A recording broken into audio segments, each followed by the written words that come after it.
Howdy y'all, it's your friend St. Chris here with a new series called Monday Projects.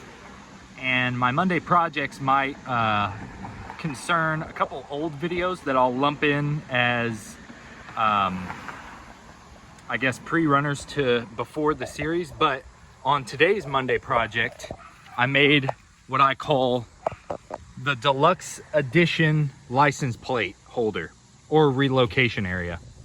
And I just kind of want to give you guys an idea of why I did this. And mainly it was so I could take the license plate and put it up here when I have the winch in use on the front bumper. And since this normally, my license plate normally covers my winch plate hitch point on the bumper, I need a place to put this that's forward facing. I originally put some like door gasket or door weather stripping, that's what it's called.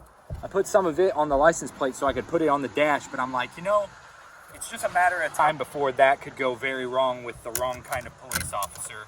And I don't want to cause trouble, and I don't want to be controversial. So I just made this, and it's this simple. You just put your wing nuts on and put your license plate up here and tighten it down to the point that it's snug. And in theory, these long-winded fine threads on these stainless bolts shouldn't let these stainless wing nuts come loose. And if they did start coming loose, hopefully you would notice before it fell off, especially if this is only a temporary spot for your license plate. But then the cool thing about this is where the Deluxe Edition comes in.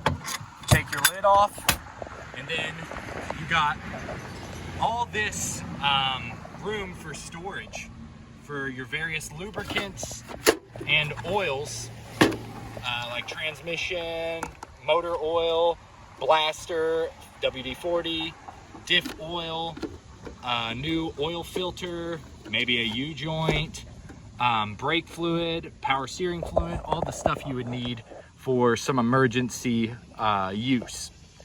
And hopefully you could even maybe get one more oil quart in here. I also added a vent. Let me get in on that. That's my vent hole, so that if it ever builds up pressure, it can vent through this hole, and hopefully it will never build up enough pressure to want to expand. And that vent hole is conveniently in this little channel where water hopefully will not be able to get up in there and get inside. But if it did, it would probably be minuscule.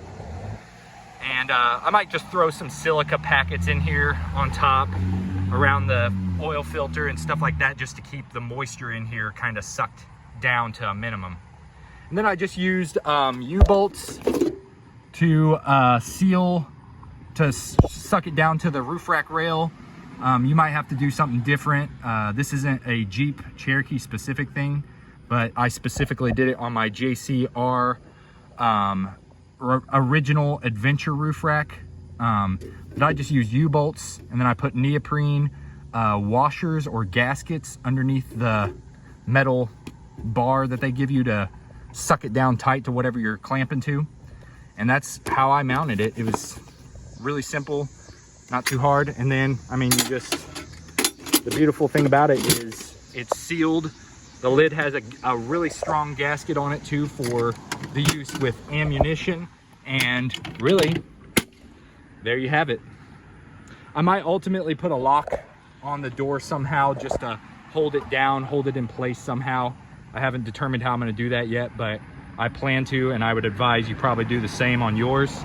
But as you've come to probably find on my channel, usually my projects aren't completely done, but they're usable when I get them and use them. So hopefully this helps. God bless. Your friend St. Chris, out.